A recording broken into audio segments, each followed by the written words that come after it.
Thank you, and I'd like to thank the chairs and ranking members for organizing this very important hearing, and as well as our panelists. Several of you have mentioned the key contributions of the national labs, and particularly the 17 Department of Energy national labs in seeding this technology and the transfer. I guess, well, first off, I should acknowledge I'm actually the co-chair of the National Labs Caucus, along with Congressmen Fleischman, Lujan, and Zeldin. And we're actually going to be having our kickoff event tomorrow evening in the Rayburn building here, where there will be several directors of national labs and other representatives there. So my colleagues that are interested in getting here, we're also going to be organizing visits to the individual national labs, where I'm sure we'll be hearing about their technology transfer, including manufacturing, from many of these laboratories. So I want to thank you all for highlighting that. Now, my question here has to do with sort of your vision for the future of manufacturing. Traditionally, we've had large systems integrators. You can think about, the main contractors for the Apollo program or Boeing, where you have a main system integrator and large numbers of ma and pa machine shops, so to speak, making individual components. And startups with a unique technology would start a little standalone business. At the other end of the vision here is something I think a lot more like Mr. Myers described, which is sometimes described as cloud manufacturing. These are large contract manufacturers that can build anything.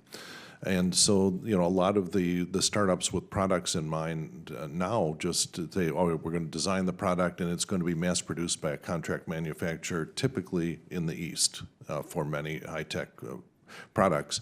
And so I think if that is in fact the future of manufacturing, it's very different than the individual ma and pa businesses. I have to say this sort of breaks my heart. I'm best known as being the other PhD scientist in Congress, but I also, I'm a businessman. I started this company with my younger brother with $500 of my parents' money, and that company now manufactures about 70% of the theater lighting equipment in the U.S., over 1,000 workers in rural and suburban Wisconsin.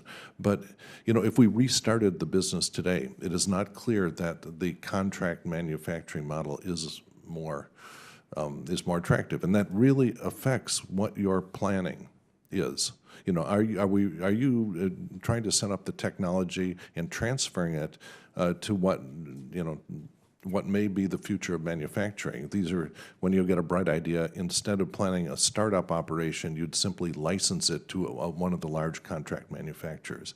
And is that something that you wrestle with, or do you have any words of wisdom on which way you think that is going to proceed in mass production of things? Anyone? Yeah. Or Mr. Myers, actually, since you came closest to describing your vision of the future would be a big digitally integrated manufacturing capability. All right, thank you for the question. I see it as an opportunity for entrepreneurs who would want to go into the manufacturing field without the need for large capital investment, because typically you would need to do that with that, but through autonomous connected ecosystems, and knowing where, if you had a design for a product and needed it manufactured, you don't really need to own the asset. You can rent time on machines through one of the institutes and have a cloud-based manufacturing, right, and but it's which is a very attractive model, because if your product takes off, you can rapidly scale the same way a digital business can today. You write an app, and if the world loves it, then you can rapidly scale the number of customers. But it's a very different vision for the small scale manufacturers, whether they will even whether they'll end up going the way of the family farm. And it's this is something I struggle with all the time when I think about the future. It's going to be hard to compete with large integrated manufacturing, and if that is in fact the way things are going, we should be thinking about how to put our technology transfer in place for that. Anyone? Well, I'd like to say that it's a very exciting time for many people. They think that the golden age of manufacturing is ahead of us, because, in fact, the rules are changing. And if a small manufacturer is aware of these changes and make use of them, that they have a greater opportunity for market exposure and a greater opportunity for capturing these trends called the democratization of manufacturing, which is why, again, we really wanted to see that manufacturers play a pivotal role in engagement of the institutes, and then 2/3 of the manufacturers are small institutes. The rules are changing, and the exciting thing is, if we're in the driver's seat in changing those rules, then the future can be very bright for our small and medium-sized manufacturers.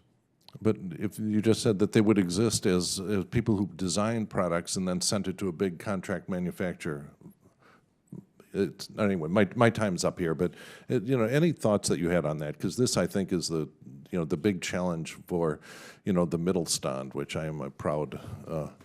I guess my business qualifies as that. So anyway, thank you for holding this hearing, and I'm out of time here. Thank you. And the chair will now recognize Mr. Baldwin for 5 minutes.